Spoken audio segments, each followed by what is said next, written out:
everybody. Welcome back. The air is a little cooler in the mornings, which means fall must be right around the corner. And we're so glad to see you. You know, we take a couple months off in the summer, but it's wonderful to be back with you. And as always, if you're willing to share your beautiful faces with us, we love to see you. But if not, no worries. You might be eating or doing other things. Next slide, please, Jen. We're really looking forward to, oh, wow. Oh, okay. Yes, we're really looking forward to this because this is in like 2 days from now. The Mini Ofrenda workshop that's put on by our board member, Tony, and his wife, Gloria. They're Chicano artists who actually build, you've probably seen their ofrendas around town. They do really big installations. So this is for us to learn, about the cultural history of ofrendas and how to build one at home or at work, wherever, in celebration of Dia de los Muertos, which is coming up on November 2nd. So still time to join us. We'd love to see you there. And then next month, we have a session with Dr. Julie Beischel, who has studied mediums. And so she's going to share with us what she's discovered through her research at the Windbridge Institute, which is located here in Tucson. I'm really excited to learn from her and her experience. And then next slide, Jen. And then our final session of this year will be in November, and it's in conjunction with PCOA, Pima Council on Aging, and it's all about dementia, grief, and caregiving. So really trying to lift up our caregivers and all that they go through. They carry quite a load, and so just recognizing the grief that they experience, especially in the particular uniqueness of dealing with a loved one with dementia. So that'll round out this year's sessions, and then we're busy planning 2025. And I think I mentioned this when we were together last in June, that next year, is there another slide about this, or is this where I'm supposed to stop talking and David takes over? Okay, I'm going to stop talking and let David take over, but I will say we're really excited about 2025, where our focus is going to be on ritual and remembrance. So with that, I just want to say, Chandel and Jennifer, thank you so much for being with us tonight, sharing from your experience, and really look forward to learning from you all. Welcome. All right, thanks so much, Julie. As Julie was saying, that make sure you come back next month for the next session, because we'll be able to tell you some more specifics about the ritual and remembrance series that will be for 2025, in terms of also who's going to be our keynote in January, and then probably most of the sessions in the first half of the year. So please come back and join us then, so we can highlight what we're looking forward to. All right, we want to start by thanking so many of you, all of these beautiful people, and made donations so that we could have this session tonight, so that we could have this important conversation and learn and practice and become more comfortable in these conversations in ways that we can support one another through traumatic loss events. So thank you all so much for your gifts that made this session possible. And we also want to give a shout out to our series sponsors for this whole year, especially to the Legacy Foundation of Southeast Arizona and their amazing gift, to the Connie Hillman Family Foundation, and then also to local partners who have been collaborators with us for years and helping us realize our mission and our vision in the community. Right at Home, in-home care and assistance, Pima Council on Aging, the Casa de la Luz Hospice, and Harmony Community Healthcare. Thank you to all of these amazing groups and their staff, and all the volunteers that work with them as well. All right. So now we're going to turn our attention to tonight's session on effective and enduring suicide bereavement support. I want to introduce our presenters tonight. Chandel Beck is a licensed associate counselor, providing individual counseling and facilitating grief therapy groups. She has previous experience working in hospice, behavioral mental health, and volunteering for the National Suicide Prevention Lifeline, American Foundation for Suicide Prevention, and as a co-facilitator in grief support groups for survivors of suicide. As a suicide loss survivor, she desires to educate others on grief and loss-related topics and companion people in their sacred sorrow. Thank you so much, Chandel, for being with us. And Jennifer Titley-Rubio is a licensed clinical social worker, certified grief educator, and native Tucsonan who has worked in mental health, in the school system, and hospice for many years. She currently is providing grief and loss therapy to individuals and groups through Monsoon Light LLC. It is her intention to hold space, to companion and bring solace to the bereaved. Jennifer and her family have also been touched by suicide. Both of these amazing individuals have worked and co-facilitated grief support groups for Casa de la Luz Hospice. They are both trained as restorative retelling facilitators. This is a 10-week-long group series focused on the intersection of grief and trauma following a sudden, violent, or traumatic death loss. We are providing contact information for both of them on our website. If you would like to learn more about their work and their offerings, please go there and you can contact them. On a personal note, I've been able to work with both Jennifer and Chandel for years, and I have been touched both by their compassion and their creativity. So thank you both for being with us tonight for this important conversation, and we will turn things over to you now. Thank you so much. Jennifer is going to be sharing her screen where we'll get started with our presentation. Thank you for being here. Okay, so tonight we'll be discussing essentially what is good grief support? How can you support a survivor of suicide? What does the literature say? What research out there is there to support these supportive aspects? And also, what do survivors say? Perfect. Well, we wanted to start with acknowledgement, starting with Roots and Roads for this presentation opportunity, and also the Legacy Foundation of Southeast Arizona for making this session possible. Also, professionals and clinicians, survivors themselves, who we've been able to consult with in preparation for this presentation. And throughout the presentation, you'll also see different forms of artistic and creative expression through art, such as you see here, and also through poetry. We hope that it just proves to be a space of beauty and a bit of lightness for you to appreciate as we walk through what can be a really heavy topic.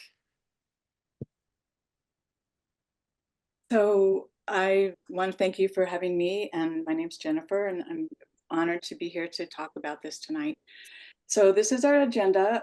With the first part of it is really important, and Chandel's going to be talking about the language with suicide and what's important with that, as well as next talking about the specificity of the grief experience of a suicide loss. It's very specific and unique. And we'll then be talking about the interplay of risk and protective factors.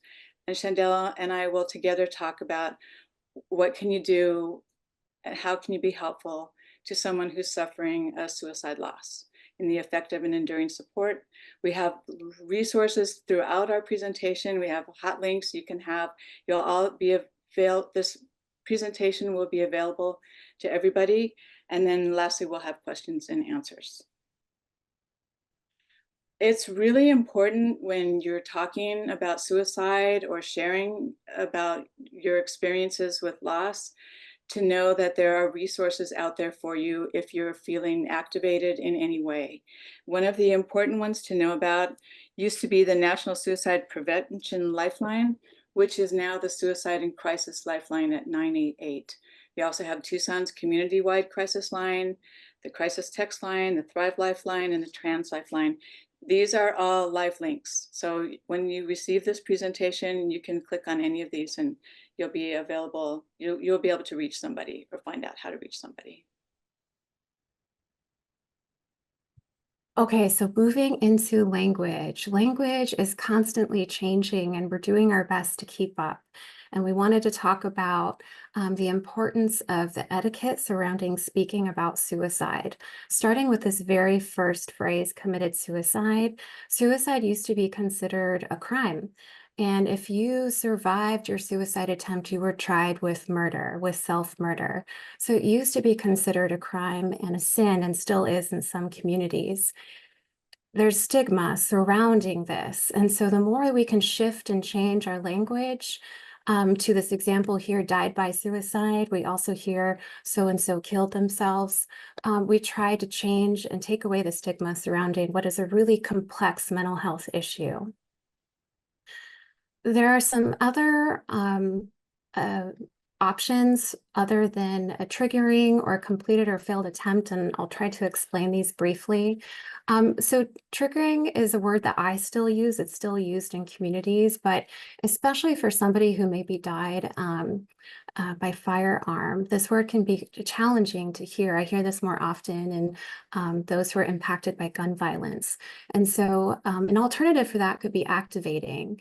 So the way we would use that in a sentence could be, you know, this topic activates me. I wonder if we can change the conversation or change topics. Same with completed and failed attempt. So what we're trying to do here really is to reduce the sensationalization of suicide. And the word completed or failed kind of, there's this connotation of a task that we need to complete. Did we complete the task or not? We want to speak about suicide in a really factual way. Was it a fatal attempt or not fatal attempt? And moving into epidemic and skyrocketing as well, this leads into kind of glamorization and sensationalization a little bit about what is a really complex mental health issue.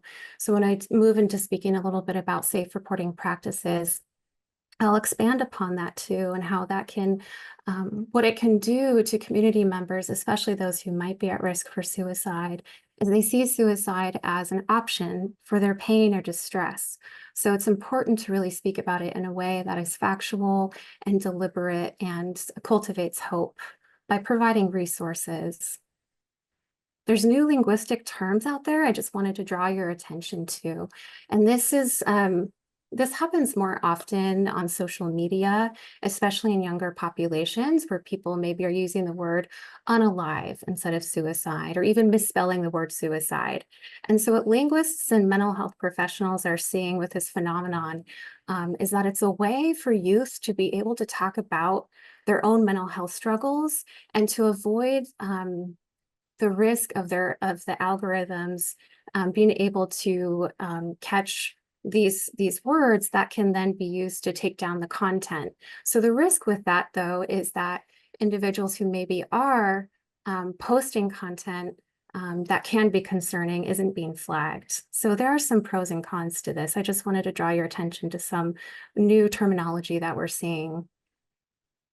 And also just be aware that the word survivor doesn't resonate with everybody.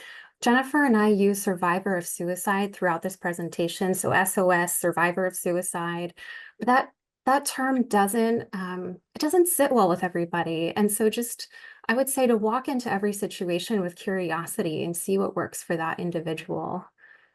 And overall, it's really just best to do your best. And, you know, you might forget all of this. I might say the most important factor to consider is to shift our language from saying committed suicide to died by suicide.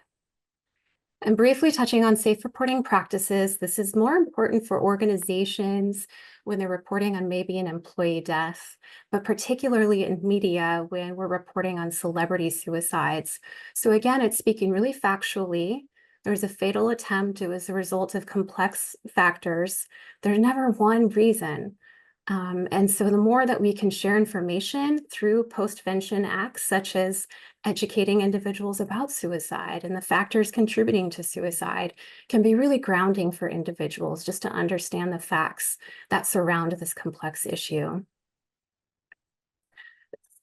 Anytime we do maybe move into these spaces of sensationalization or glamorizing details, we contribute to the risk of contagion.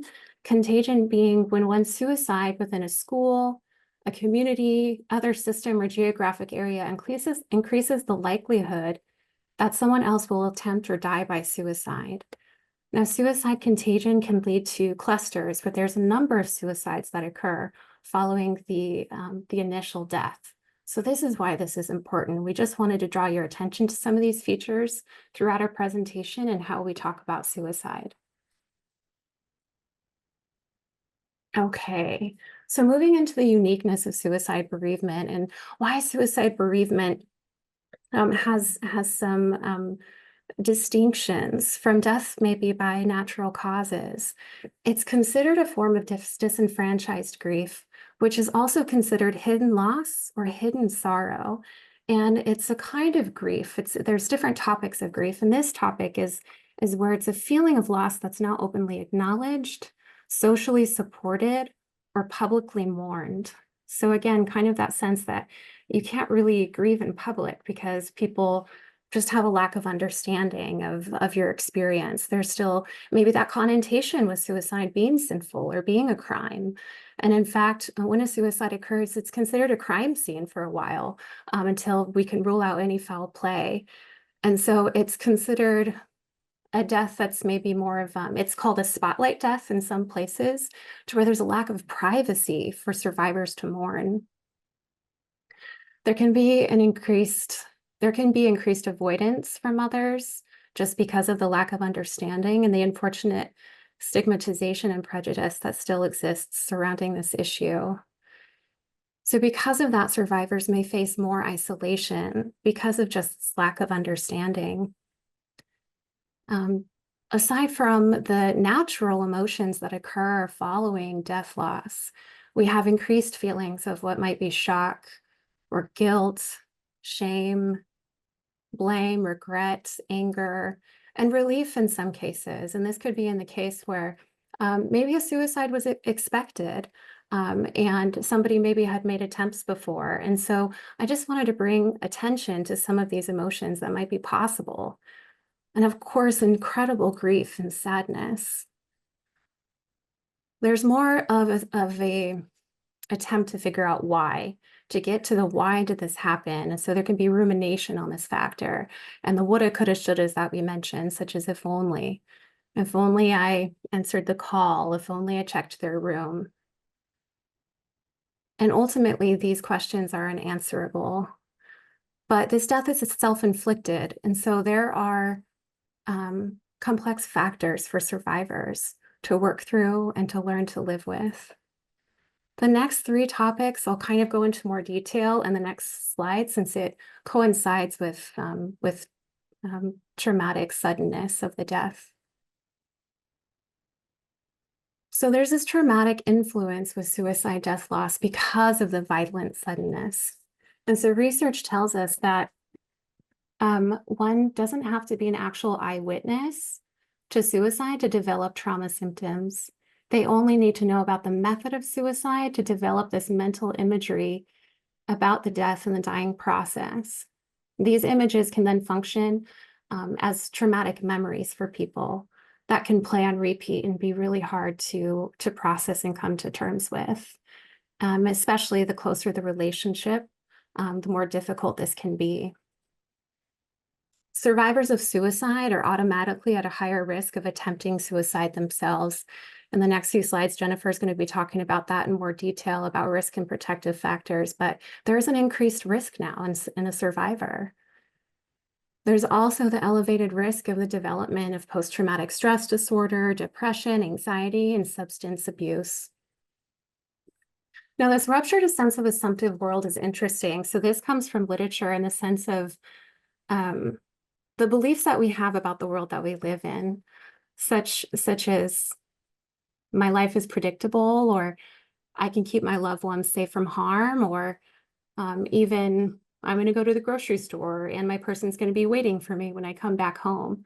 But when that person isn't there, that's where it's a rupture, it's a shattering to the world that we live in terms of its safety, its predictability. And so there can be an increased sense of horror and just coming to terms with an altered reality. It can really feel like living in just such an upside down space. Because of that, somebody's sense of safety in the world and just how they come to terms with their day-to-day can be severely impacted. I just want to mention, I don't know if you did earlier, Chandel, but the artwork, there's artwork throughout this whole presentation by people that have experienced grief. And so I just want to point out this page and the one that was previous as well. And so, wow. Help me, where'd we go? That was really odd, wasn't it? Right there. I guess I must have hit the forward button. And So can I just let everybody know that you will receive these slides. They'll be available to everyone because we know there's a lot of information that's covered on each one, but don't worry, you'll be able to go back and refer to it. So don't think that you have to try to remember this all right now. So it's really important to touch base about risk and protective factors, because that's always something that's kind of important to think about when someone dies from suicide. And that it's important to know it's never a single circumstance or event, and that there are many factors which can help reduce the risk for suicide. And the American Foundation for Suicide Prevention has this quote that suicide most often occurs when stressors and health issues converge to create an experience of hopelessness and despair, which is pretty sad. And so the definition of risk factors are that they're challenges or situations which might increase the possibility of one taking one's own life. And the definition of protective factors are circumstances or attributes, characteristics, values that will reduce the risk of attempting a suicide. And so the concepts in the next few slides are coming from the Centers for Disease Control and the American Foundation for Suicide Prevention. And we're looking at individual, family, community, and society. And each individual has their own personal set of risk factors. It isn't like this happens in a vacuum, and it can happen, it could be specific to a day, a time, a situation. And even your brain is involved with this. So if you have a history of attempts, that puts you into a risk factor. If you have a family member who completes a suicide, did I say that right? I always forget if my language is sometimes wrong as well. So that's something to think about. And what can be protective for that is if you have coping skills, problem-solving skills, if maybe you're checking in with a therapist. These are what the protective factors are to contrast that risk. The other thing is that depression is the most common condition associated with suicide. It often goes undiagnosed or untreated. And there you see mental illness, substance abuse, addiction, serious illness, pain, all can be risk factors to affecting somebody to maybe attempt a suicide. So what can be protective for that is having reasons to live. Reasons to live could be your child, your mother, your partner, your dog, your horse, your livelihood, maybe what joy you get out of living.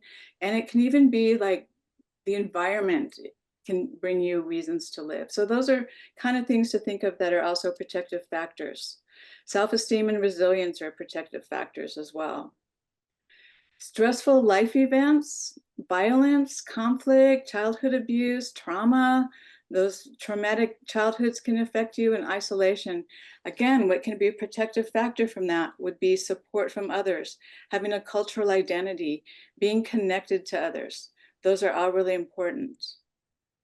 And then if you're looking at our community and our society, looking at risks and protective factors, poor access to healthcare is huge. and having a stigma to mental health care. Like, it's not okay to go and talk to a therapist. That's still out there. People don't want to do that. And sometimes it's family rules, like you don't talk about your stuff with other people. What's protective to that is having easy access to physical and mental health care. The other thing is racism, discrimination, acculturation stress, community violence, historical trauma puts you at a higher risk. And protective for that is being connected to your schools, connected to family, connected to community, having strong cultural and religious beliefs, having purpose, having connection.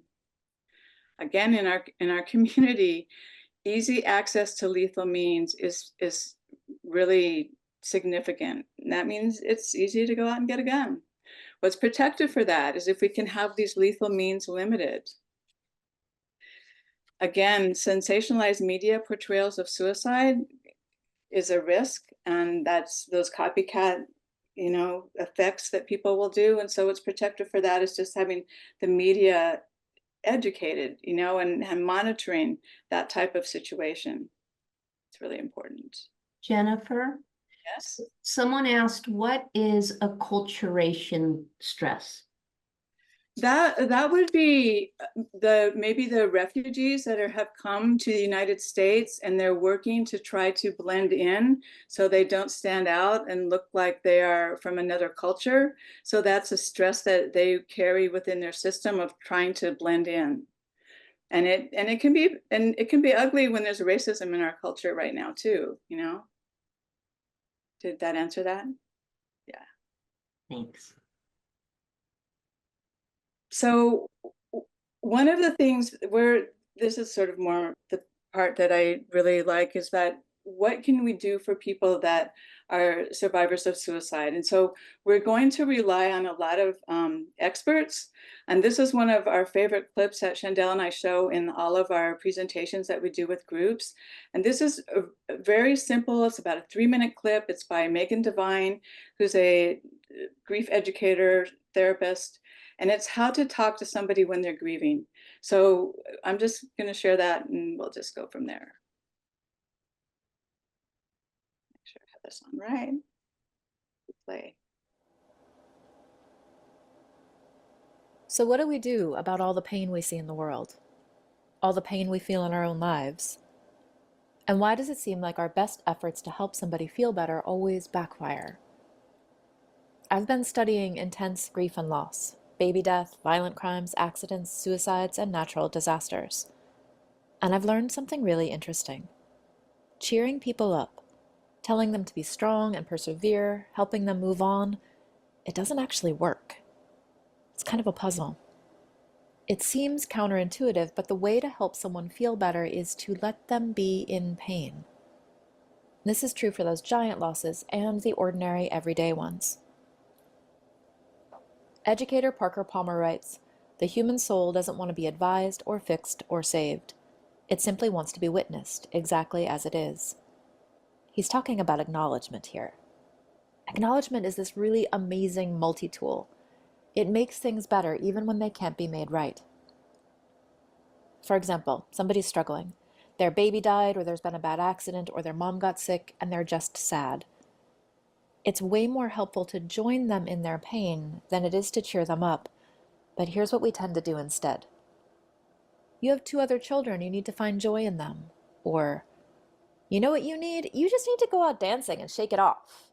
Or, "I felt really sad once. Did you try acupuncture?" We're not really sure what to do with someone's pain, so we do what we've been taught. We look on the bright side. We try to make people feel better. We give them advice. It's not like this is nefarious. We try to cheer people up because we think that's our job. We're not supposed to let people stay sad. The problem is, you can't heal somebody's pain by trying to take it away from them. Now, acknowledgement does something different.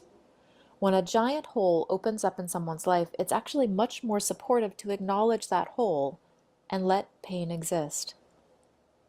It's actually a radical act to let things hurt. It goes against what we've been taught.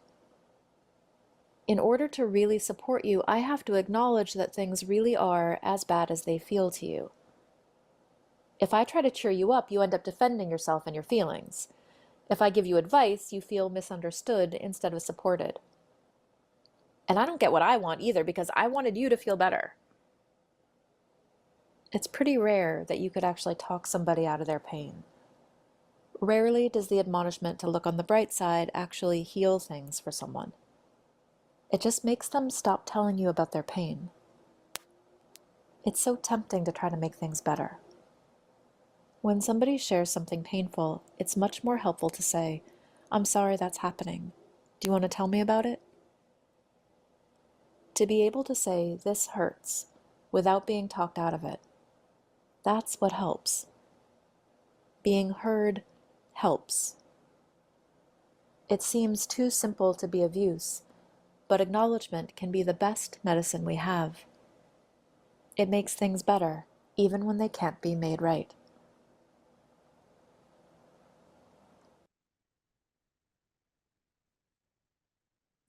So I'm just going to dive into suicide postvention. So suicide postvention came about because, so we have prevention efforts, right? We all know about suicide prevention.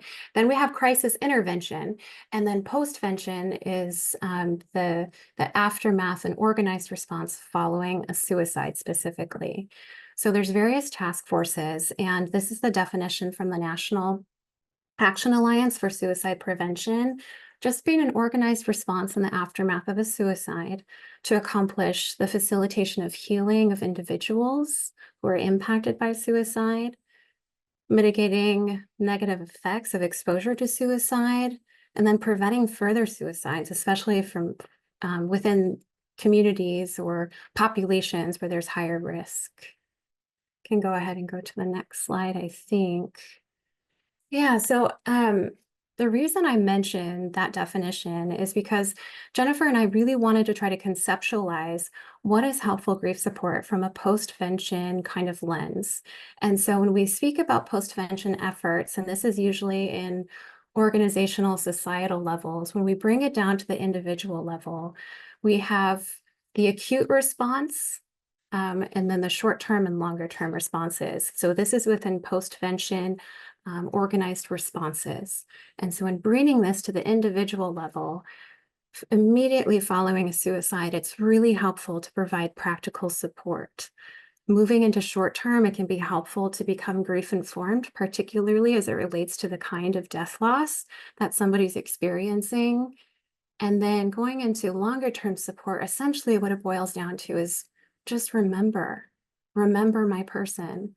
And throughout all of these states, providing emotionally supportive actions can be helpful. So I wanted to kind of blend this idea of what postvention support is into emotionally supportive actions in an easy to understand way. And we're going to go into detail with each of these categories.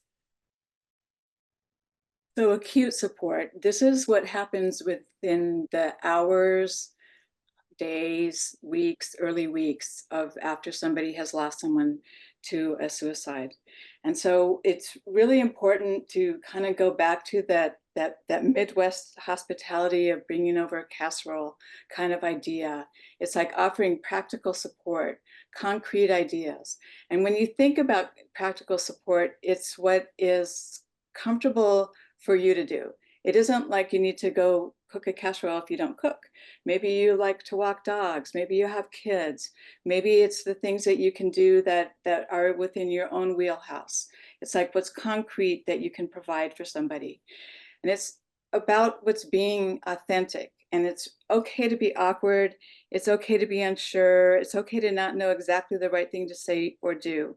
If it's your intention to support, that's what's going to be received by the people. And I heard Jeanette Mayer from Ben's Bell speak so many times, and she always talked about the people that were there who didn't ask her what to do, who just continued to show up in her life and were kind to her, is what helped her get through her loss. So it's kind of like part of what it is important to be in providing practical support.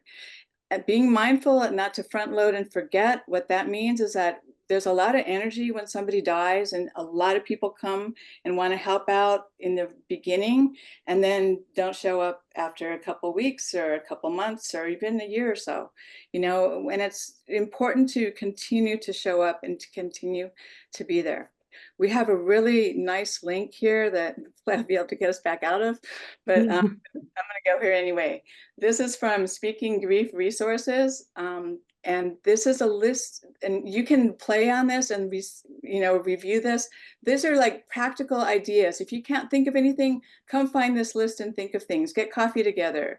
Include them in social events, even if they're going to continue to turn you down. Don't stop asking. If they have left dishes you can return, help with their pets, art supplies, run errands. These are just all really good things. Let's see if I can get back. Yay. Okay. So we're now on the Canva presentation. So then these are acute support, and I'm going to take you guys on to the next slide. You know, when you mentioned the bringing back the dishes, it made me think, go over to their place and do their dishes. But I think just really employing some thoughtfulness too, because we want to be careful about, you know, I've heard different cases where practical support was offered and provided, but it maybe wasn't done as mindfully or thoughtfully, where maybe somebody's loved one who just deceased, they washed all of his clothes. And so the smell was washed off of their clothes. And maybe if you're washing their dishes, kind of think through, maybe, is this the last spoon that they ate something off of that loved one is going to want to just maybe deal with in their own ways, a ritual of their own kind. And so just being really mindful throughout the process. You know, I'm just going to say on that too, and people I've worked with, getting rid of the toothbrushes is sometimes a very, very, very personal thing. So what Chandel's saying is really true. It's like, be careful what you do clean up if you do go offer to help somebody with something like that. Yeah, moving into shorter and longer term support. So in the part of the then where we mentioned become grief informed, that's in attending trainings such as this or doing research and, you know, what are some specific responses or reactions to a death loss? And in this specific presentation, right, we're talking about suicide, but that could be a way to just offer curated support to somebody in understanding all of the unique factors that can come from a specific death loss. Moving into longer term support, that's remembrance. And how do we keep memory alive?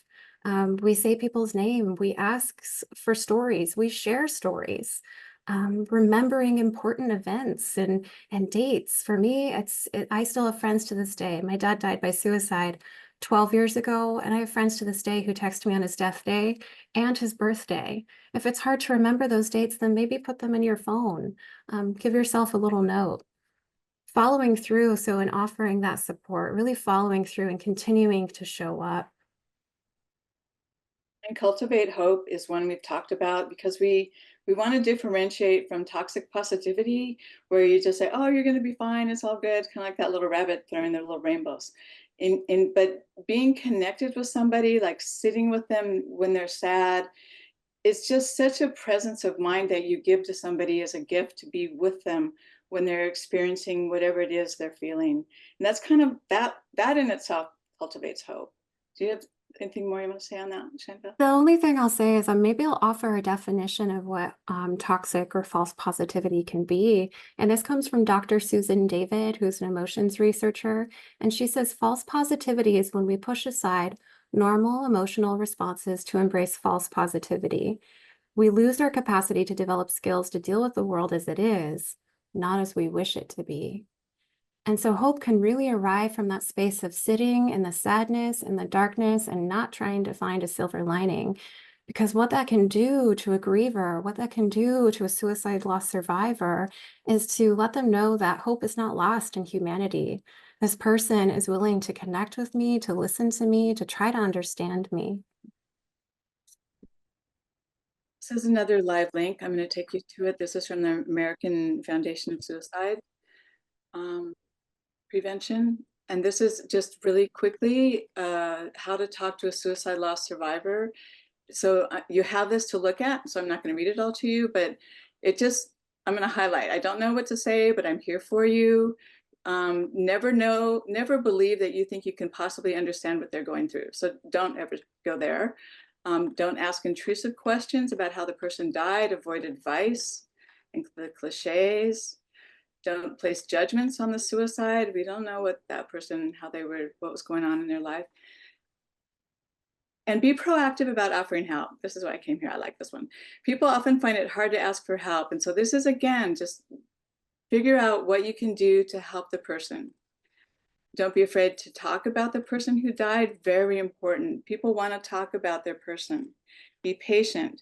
There is no timeline on how long it will take someone to go through grief. There is no end to grief, so just be aware of that.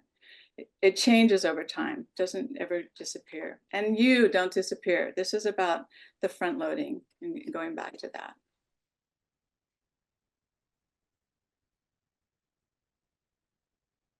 This was the center of the Venn diagram, which covers everything in the acute, the short term, and the longer term, is our emotionally supportive actions. And I mentioned Ben Spelson. She's so infused in Tucson, which is really nice, but that's about kindness, acknowledgement, presence, active listening. Those are all like kind of the things we've been talking about from some of the other slides about being there for your person. And validation is just like validating somebody's feelings is a gift. I'm not sure what else you can say about that. And thoughtfulness is just doing something for somebody in whatever way you can and not even knowing what the right thing might be. I have an acquaintance who lost a family member to suicide, and not close friend, but I always wanted to recognize it. So on the death date, I always create a little care package and I take it over to their house, and I'm not always sure what to put in it. I put in some poems and some toys and just some things I think that they might like or might enjoy, or, not necessarily grief related. And sometimes the poems are grief related, but it's always appreciated. And it's on the death date. And there's not a lot of other people there at this point in time. It's a few years past, so that's kind of the remember them. It's really so important. Don't give advice, and you can't rush grief. There's no way to fix or rush grief. Is there something more here you wanted to say, Chandel?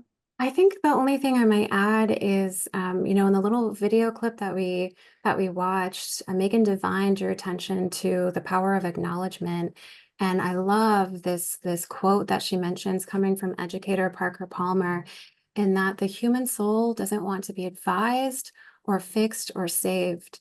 It simply wants to be witnessed exactly as it is.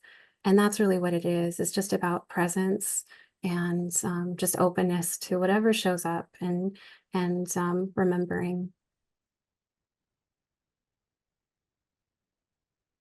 So there's another slide from Speaking Grief.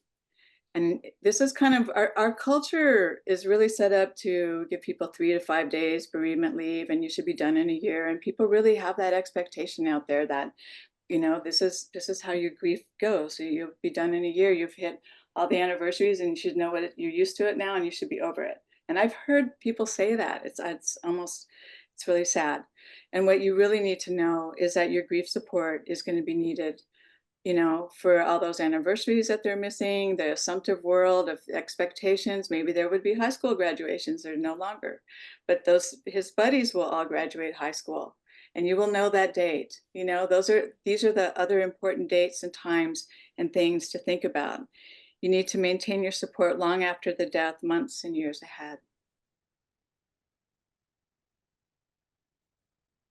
So this is an article from Dr. Joanne Cacciatore. I know she's somebody who came on a Roots and Roads educational series before. And speaking about this specific article, we just wanted to draw your attention to it again because she wanted to really understand and put it out there. What is good grief support? What are these supportive actions? And she interviewed those who have endured a traumatic death loss and came up with 4 different categories, being acts of emotional caring, emotional support, instrumental support, and appraisal support. So the acts of emotional caring moves a little bit into the emotionally supportive actions that Jennifer and I mentioned, in terms of the remembrance, speaking their name, sharing memories, asking for stories. And then the emotional support, again, is just the power of presence, spending time, being flexible. Instrumental support is the more practical support that we mentioned, kind of in the more acute spaces, where it's assistance with maybe childcare or meals or cleaning or just coordination of things. Could even be looking up funeral homes, helping plan a celebration of life, these sorts of things. And then appraisal support is going to be where a survivor feels a real sense of connection with people who've gone through something similar. So for a survivor suicide, that might be finding a support group, talking with other people who maybe haven't endured a suicide loss, but they've endured a sudden or traumatic loss. And then finding connection and hope and meaning in their own community. So that could be a faith community, that could be a school, or that could be their own neighborhood. This is a flyer from Megan Devine's website, Refuge in Grief. And I'm not going to read it all to you. You'll have it. You could even look it up. And I'm just going to tag a couple things right here where it talks about get consent before you offer advice or strategies.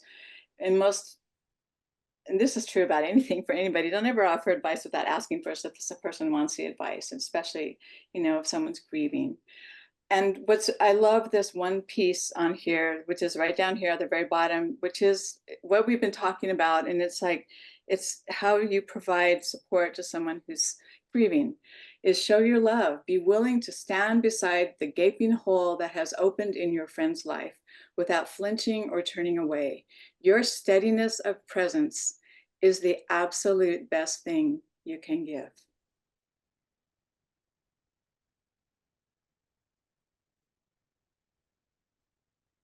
Okay, so we're moving a little bit now into different resources that are available for survivors of suicide. And I want to just talk about an organization that's local in Arizona, Impact. They offer support groups for survivors of suicide, and anybody can attend in terms of, it could be an immediate family member that you lost, or it could be a clinician who lost a client to suicide. They're really open just to everybody being able to go and find a sense of understanding with that shared experience. They also have what's called a loss outreach team. Now, loss is local outreach for survivors of suicide.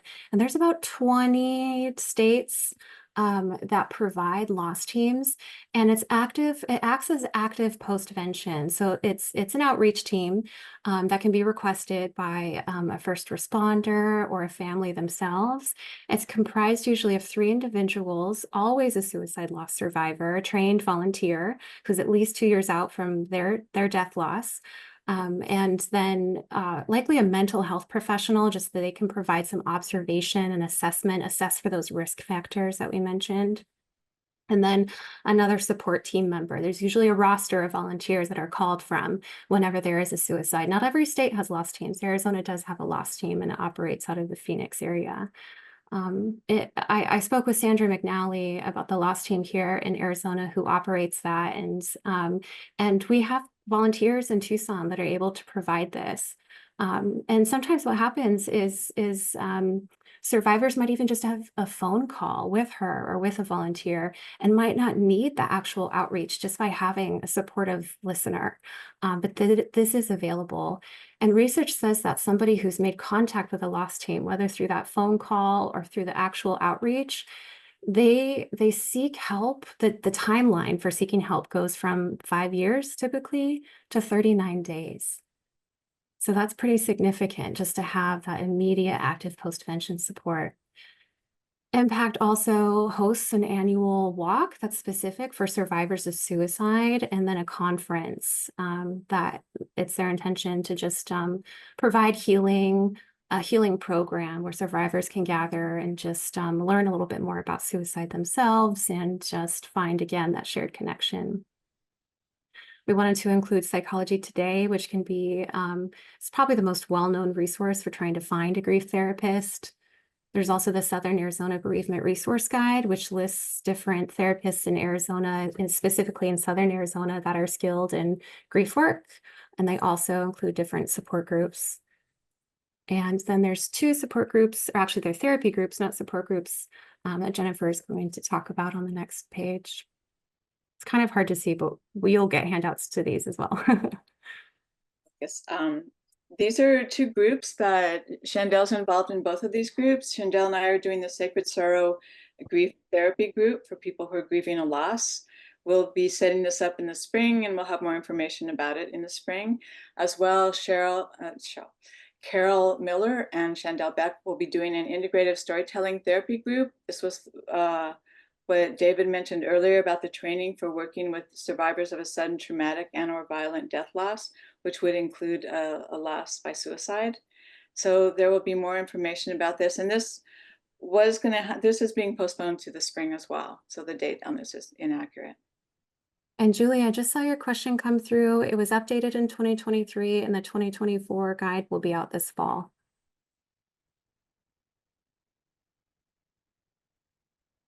Here's some additional, more virtual support for survivors of suicide. These are probably the most popular websites out there, starting with American Foundation for Suicide Prevention, Alliance of Hope, American Association of Suicidology, and then also the Suicide Prevention Resource Center.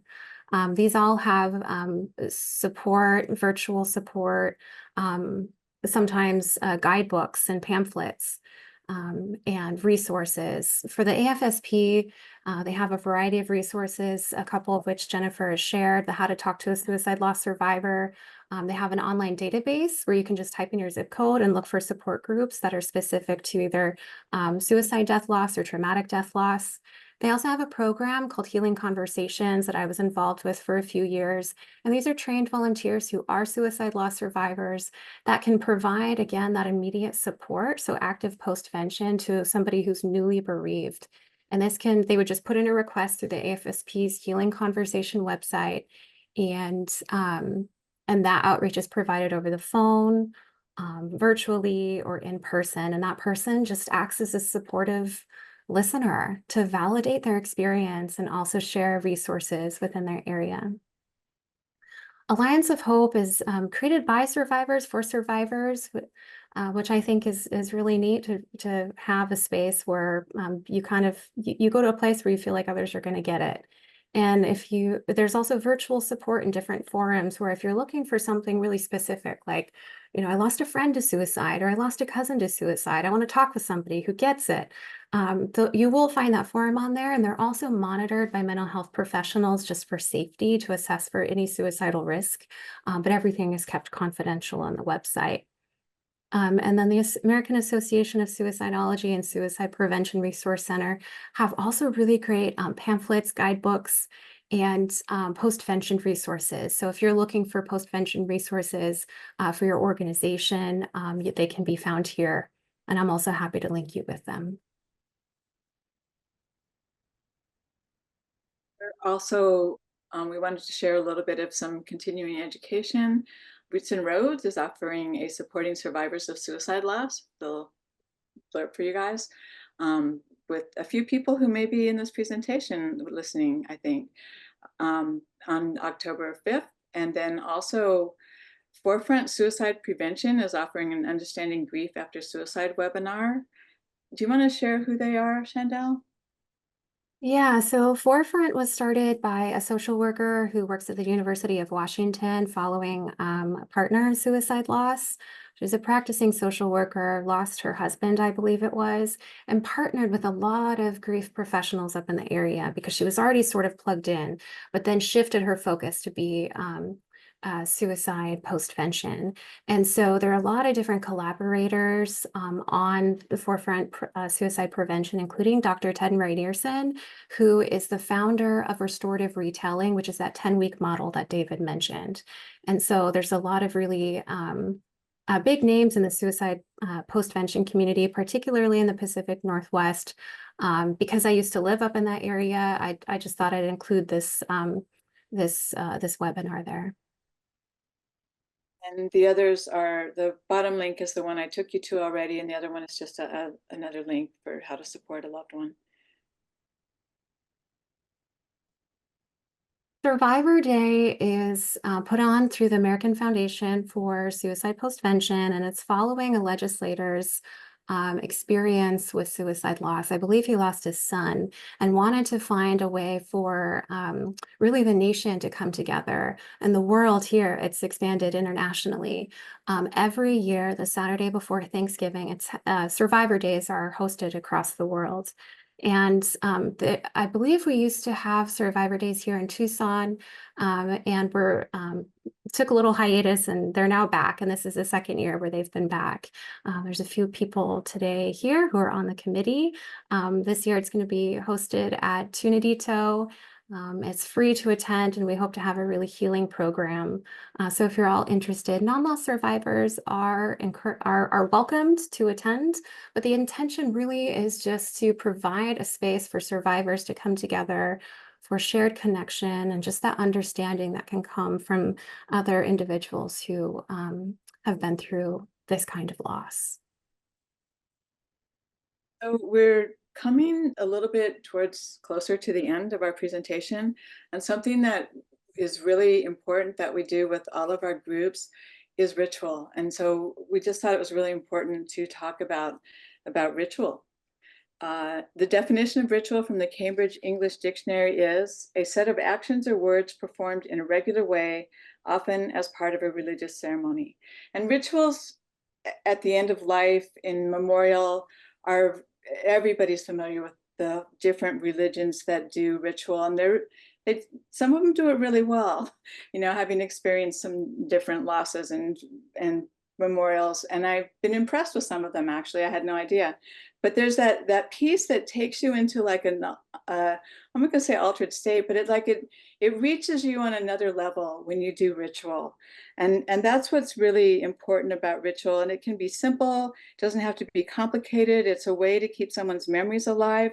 And it's really, I think it's doing something with intention, sincerity, and reverence. And so I can't wait till your next spring when I can attend some of your ritual presentations. But it's reverence, you know, deep respect for someone or something. And so like Chandel and I wanted to share some of the different things that we've done in our groups in the way of ritual. And I'm just gonna share some ideas, and I think Chandel has a few others.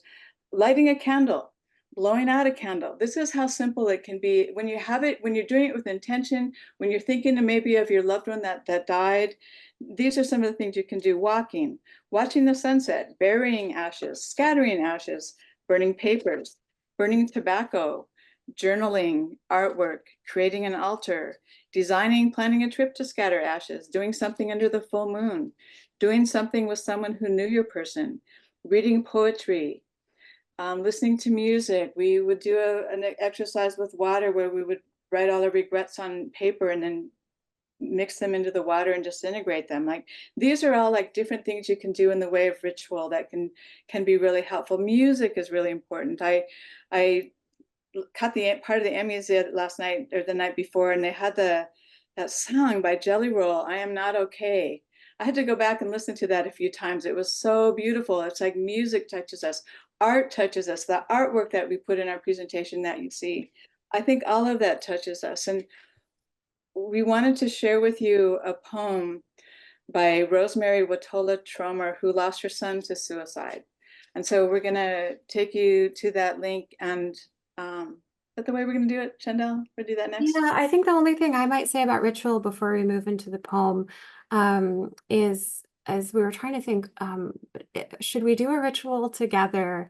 You know, and something we were thinking of is everybody, you know, type the name of somebody that you lost. It doesn't have to be, you know, somebody died by suicide. But another one that I thought of is just even placing your hand on your heart. We can choose to do this or not, even at the end of the presentation as we part ways. But research states that this is through the American Medical Association research that states that putting one's hand on their heart can release oxytocin, the love chemical, provides a sense of security, promotes a sense of honesty when communicating with someone, soothes distressing emotions, and calms cardiovascular stress.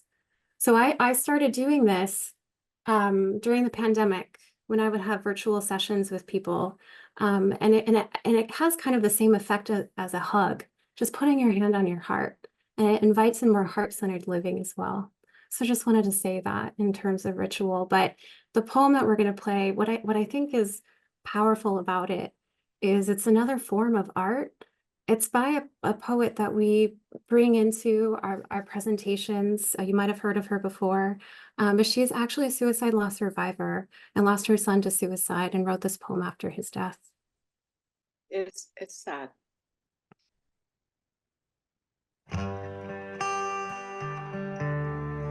The invitation. 2 nights after he died, all night I heard the same one-line story on repeat. I am the woman whose son took his life. The words felt full of self-pity, filled me with hopelessness, doom. And then a voice came, a woman's voice, just before dawn, and it gave me a new shade of truth. I am the woman who learns how to love him now that he's gone. It did not change the facts, but it changed everything about how I met the facts. Over 100 days later, I am still learning what it means to love him. How love is an ocean, a wildfire, a crumb. How commitment to love changes me. It changes everyone. Invites us to bring our best.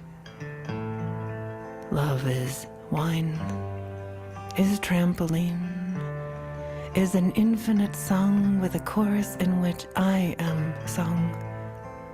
I am the woman who learns how to love him now that he is gone. May I always be learning how to love. Like a cave, like a rough-legged hawk, like a sun.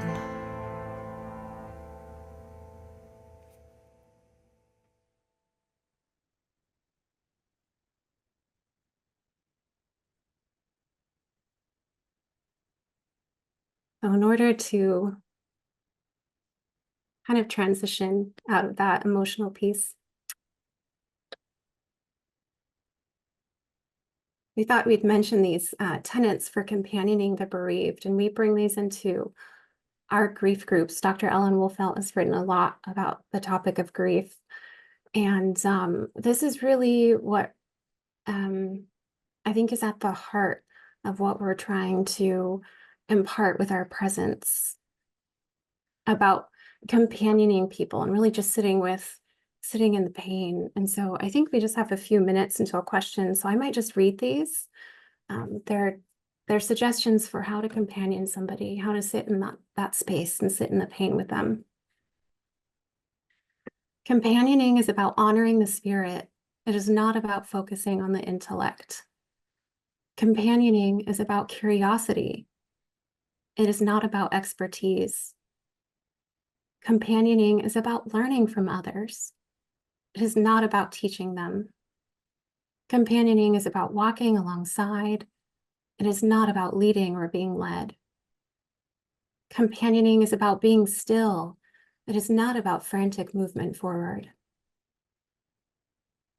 Companioning is about discovering the gifts of sacred silence. It is not about filling every painful moment with talk. Companioning is about listening with the heart. It is not about analyzing with the head. Companioning is about bearing witness to the struggles of others. It is not about judging or directing those struggles. Companioning is about being present to another person's pain. It is not about taking away or relieving the pain. Companioning is about respecting disorder and confusion. It is not about imposing order and logic. Companioning is about going to the wilderness of the soul with another human being. It is not thinking you are responsible for finding the way out.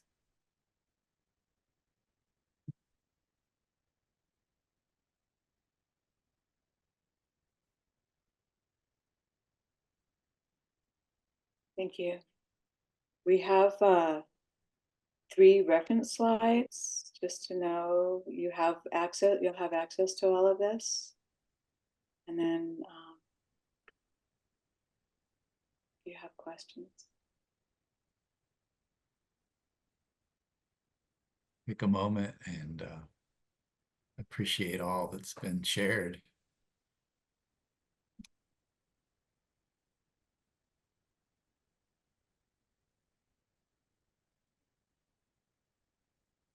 If anyone has a comment or a question, we just encourage you to kind of keep it brief, but you have the ability to unmute yourself. And it looks like Bonnie has, or is that right? No, I'm sorry, that's my hand, not Bonnie's hand.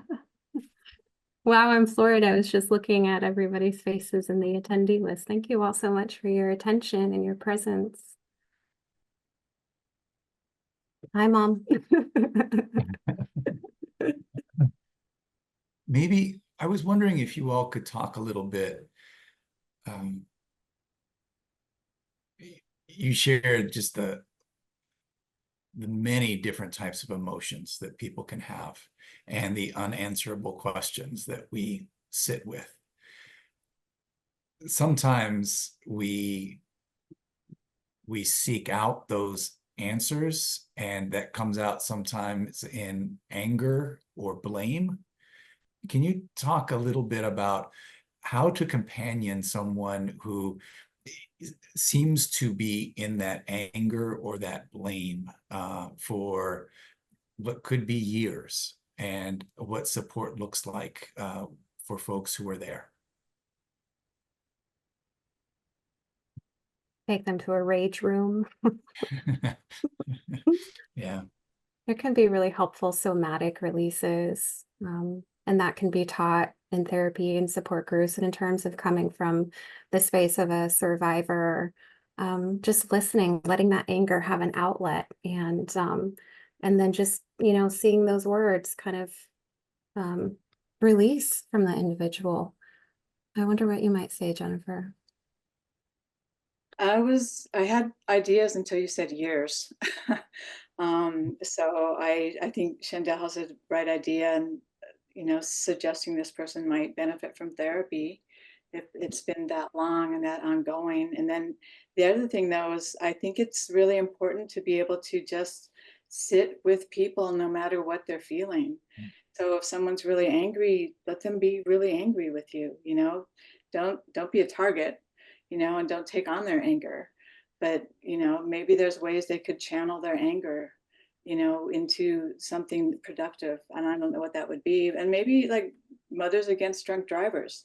I'm guessing they were pretty angry when they started their group. You know, it might be something to channel. Yeah, I think at the base of all of this too is in just understanding that emotions are messengers, and what is that message for us, and helping somebody really get to the core of what that is and where they might be able to channel that energy.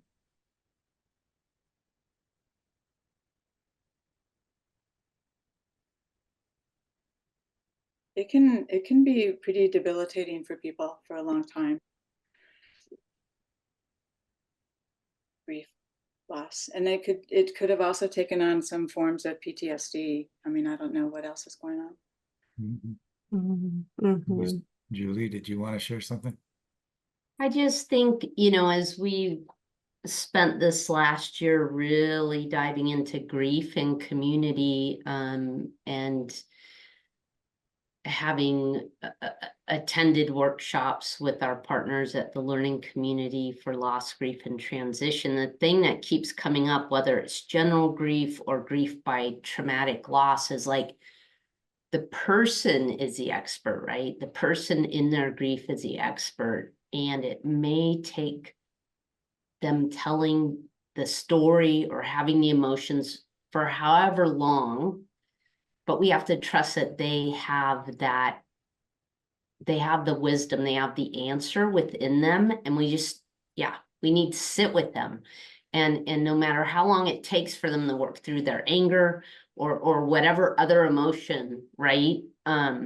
So I just love that every time, whether it's a workshop or a presentation, that's just reaffirming for me and how much I'm learning, right, about my own grief throughout my life. And so anyhow, super grateful to y'all. Thank you. Yeah, Please thank you also. so much for that. The wisdom of the individual being the expert. And we often talk about, you know, the wisdom of our body and whatever that expression looks like. You know, I mentioned those somatic releases and, you know, taking your friend somewhere to be able to just move that energy. I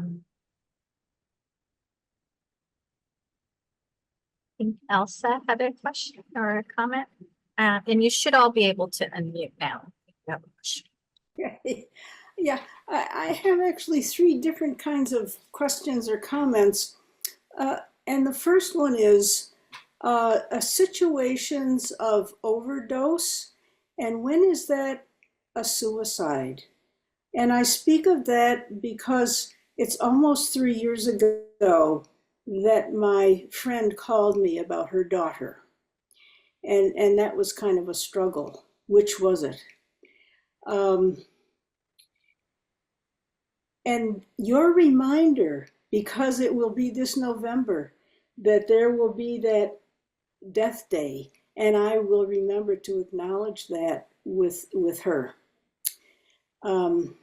So that's one piece. Another piece is, and maybe I need to learn to do things differently and say things differently or just listen.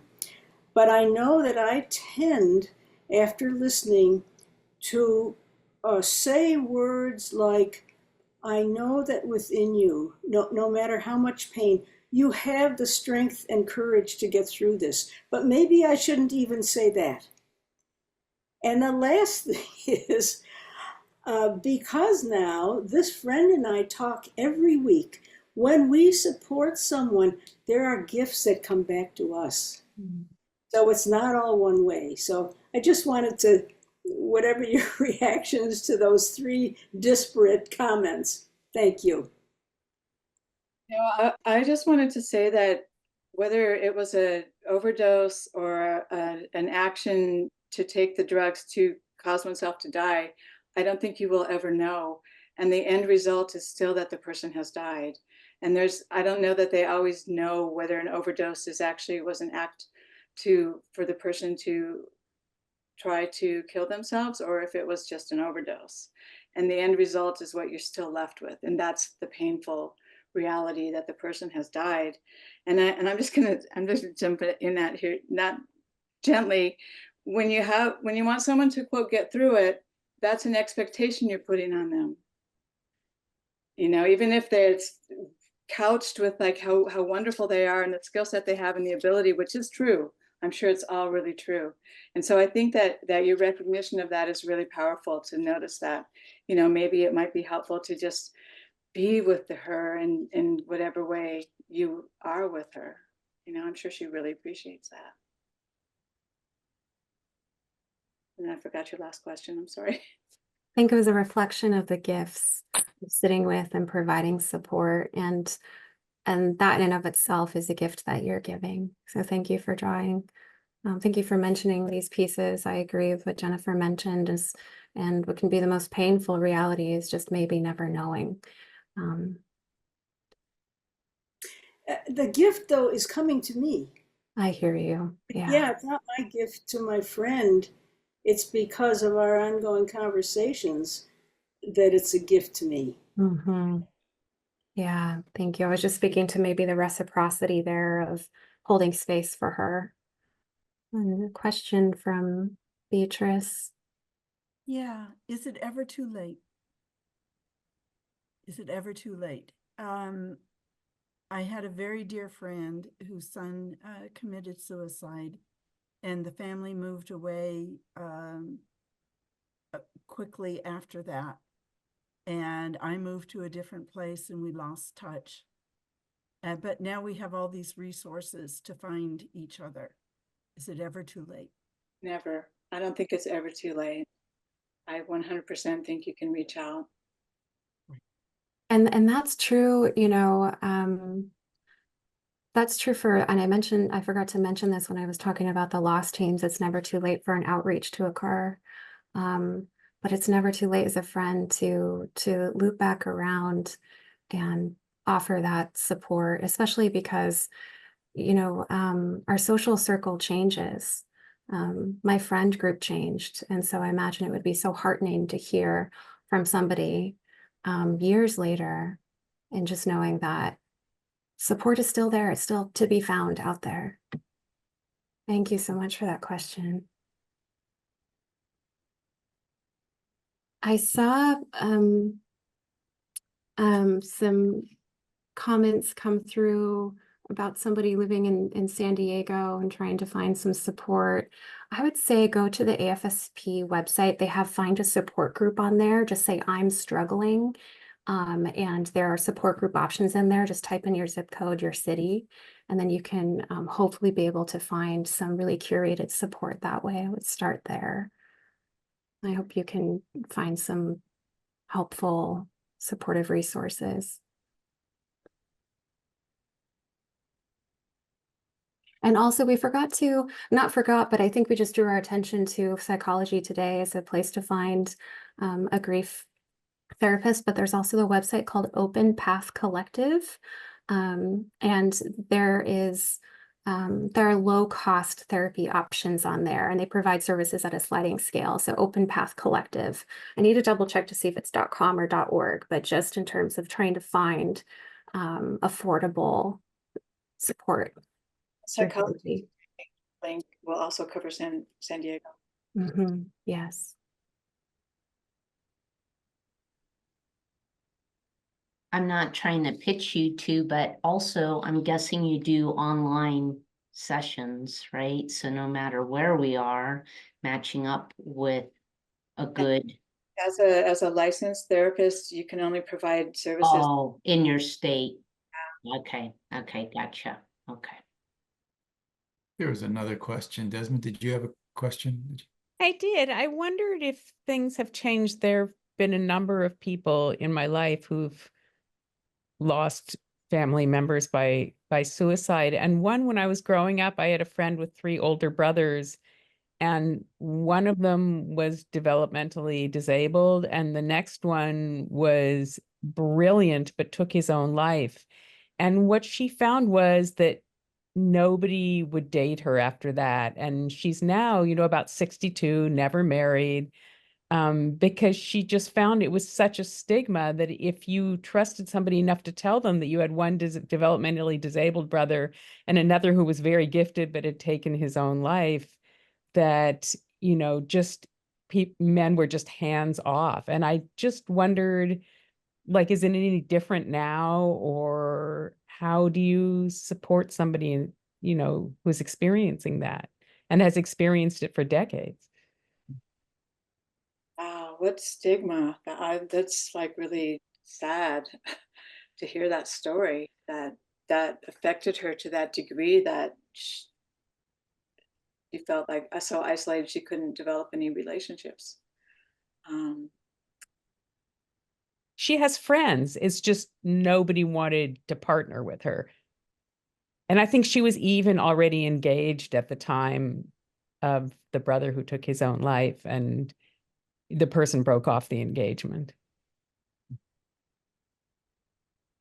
Is it any better today? Like, if somebody's in their 30s today and were to lose a sibling like that, is society more accepting? Like, The stigma is slowly changing, and that's why we work to educate people on, helpful language surrounding this topic, and increased understanding of mental health. And so that's the hope, but that's not always the reality. and then can I ask a second question? Yes, of course. I have a next door neighbor who is young, and she and her partner got married in October, and she's an only child. And then in December, her father took his own life at the same time that she and her new husband got pregnant with their first child. and she would not leave the house for the first 39 days. And then she came out and she saw me outside and she told me. And it's just continued to be very hard for her as the only child of divorced parents. She had to go from California to Oregon and deal with his house. She brought back his car, but she can't bear to even sit in it. So people are always ticketing it for sitting out front. It's a brand new car, but she can't bear to drive it. Other than offering hugs and, I'm just wondering how to best support somebody like that. It sounds like you already are. It's just continuing to provide hugs and continuing to be present in her life and just staying connected is like a huge lifeline for her, and knowing the situation as well. And I don't know, maybe concretely there might be some way to help her with the car to find a place to park it. I mean, I don't know what that side. I have offered that, and when she had to go and deal with her father's house, I mean, that, at that point, her new husband said to me, "Can you collect our mail and our packages? We have wedding gifts." It was like so soon after the wedding. He was like, "Wedding gifts are arriving on our porch." Yeah, I could do things like that. I also wonder, I mean, the baby is due, I guess, in October. And for somebody who's had such a recent loss that hit them so hard, like, are there like special risks or issues or special ways to be supportive around somebody giving birth to a first child, 9 months after losing a parent? Going to be a lot of hormones. Continued support, continuing what you're doing, that concrete support, all of this is still really recent loss.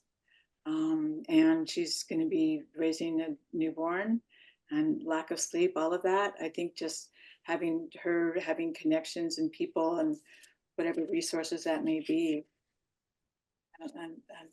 Yeah, and also an awareness, I would maybe say, of the fact that she's going to grieve in different ways following the birth of her child, and just grieving the fact that her dad's not around to witness the birth or to be a grandfather. So grief is going to continue to come out through secondary losses and years to come.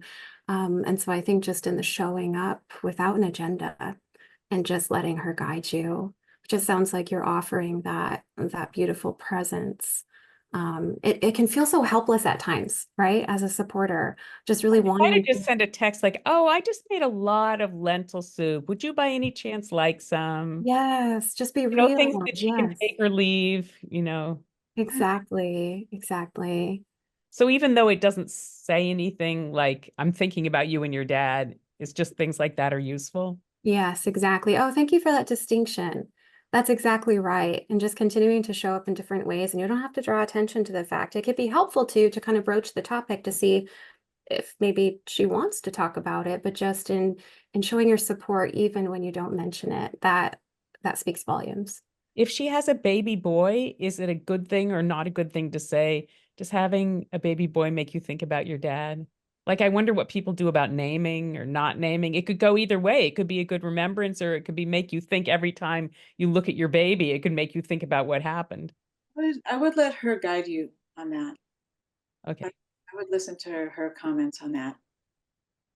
Yeah. I wanted to invite Jennifer Arvizu maybe to step in too, because I think that while we continue a little bit more with the Q&A, she has a survey that she'd like to share with you all. Thank you. Yeah, thank you. Yeah, thank you everyone for coming and participating tonight. We do have a poll that we're going to launch. If you don't mind just kind of giving us feedback on tonight's session, you can continue to ask questions and we'll stay until everyone's done. But I'm going to go ahead and launch that now. And then, like I said, you can continue to ask questions if you'd like. Is it Desmond? Did you see the note in the chat that someone has seen onesies that say, yeah, handpicked by?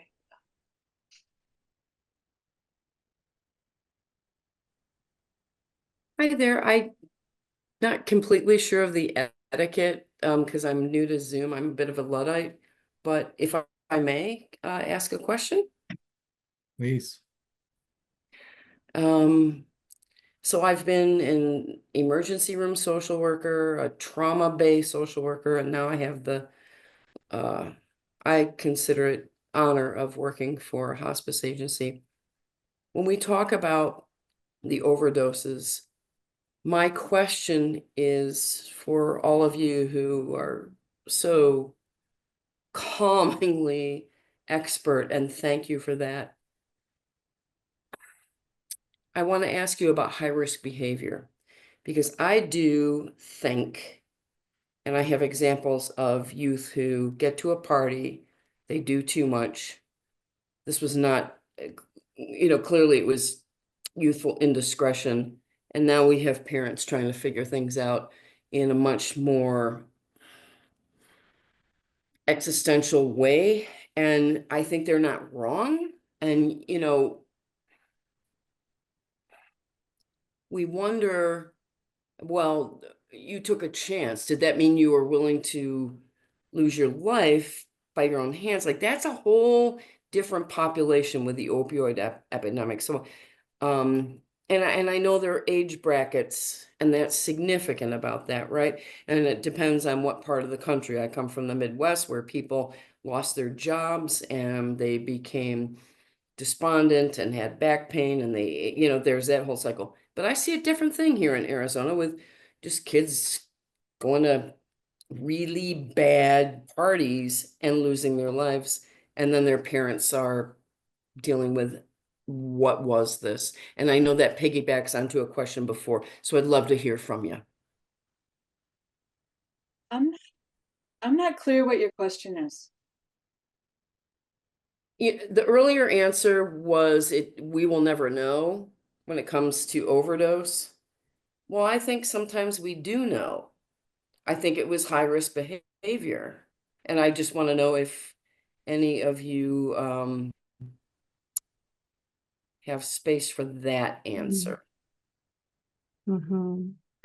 Yeah, and I'm not an expert in this category. What I can say, based on my limited knowledge and kind of interacting with this kind of situation, such as maybe in the restorative retelling groups that I've led before with individuals where they had a loved one who died from a death by overdose. Sometimes it's really helpful for individuals to find that distinction and to name it for themselves.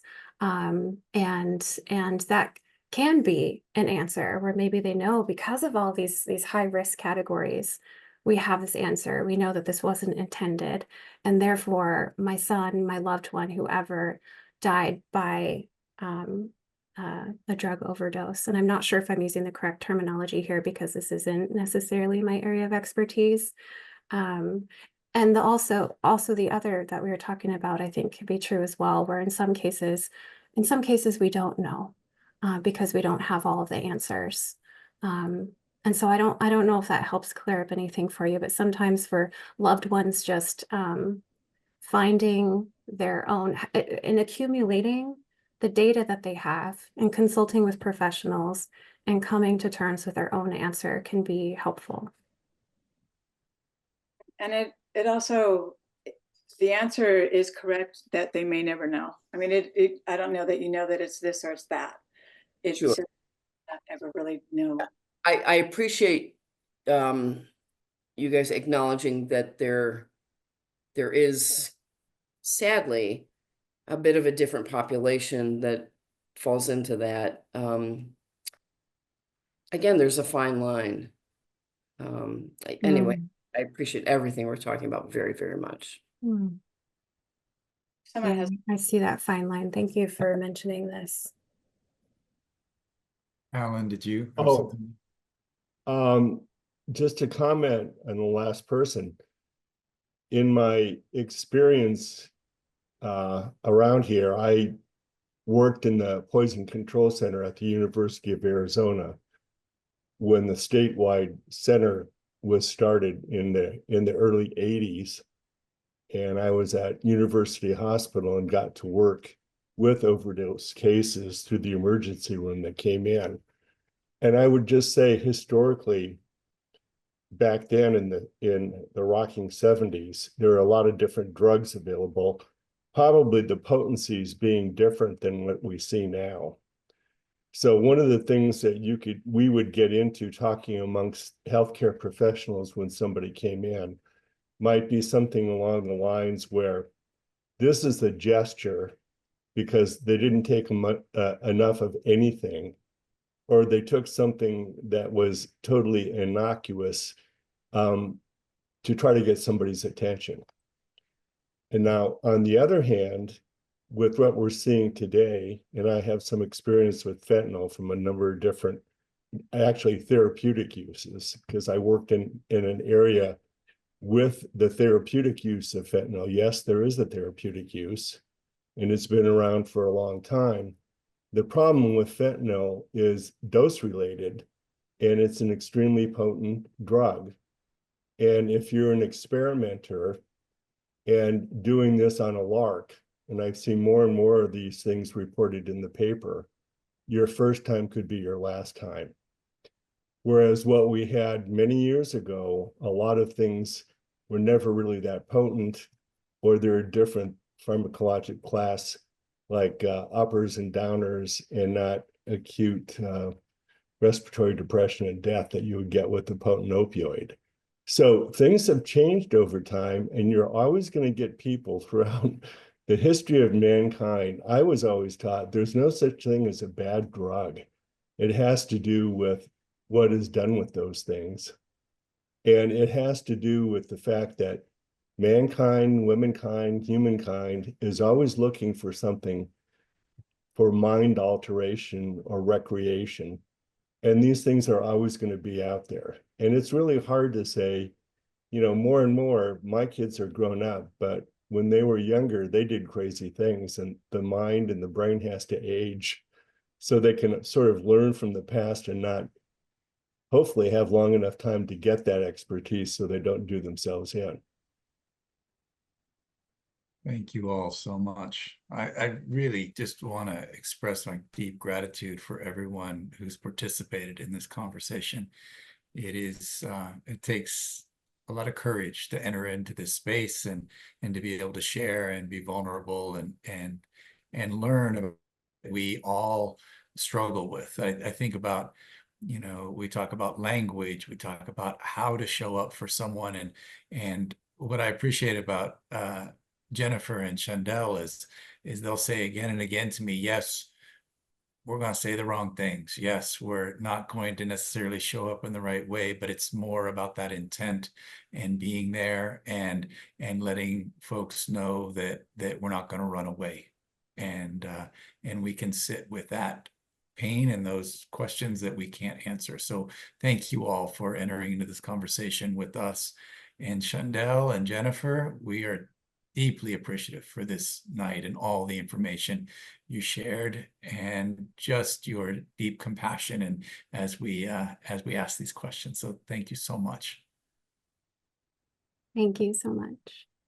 Thank you all for this. Thank you both, Chandel and Jennifer. It was just, you had just wonderful information to share, and I loved the artwork Yeah. you had on your slide. So thank you. Yes, yes, yes. And Thanks, keep coming back. Oh yeah. So it's the third Thursday next month that we're gathering again at the same time. So please join us. Was there anything else, Jennifer Arvizu, that we were going to cover tonight? Yeah, so just to let everyone know, we will have the recording and slides available on our website. The recording in about a week. We usually get it about a week after. And so we will also send you out an email when that's up. And then for those of you who are still doing your session, we're going to hang out for you to finish. If you need to do this survey later, we are going to also send a link to that. So if you weren't able to do it tonight, please look for it in your email, and we'd love to get your feedback. Good night, everybody. Good night. Good night. Thank you. Thank you. Blessings.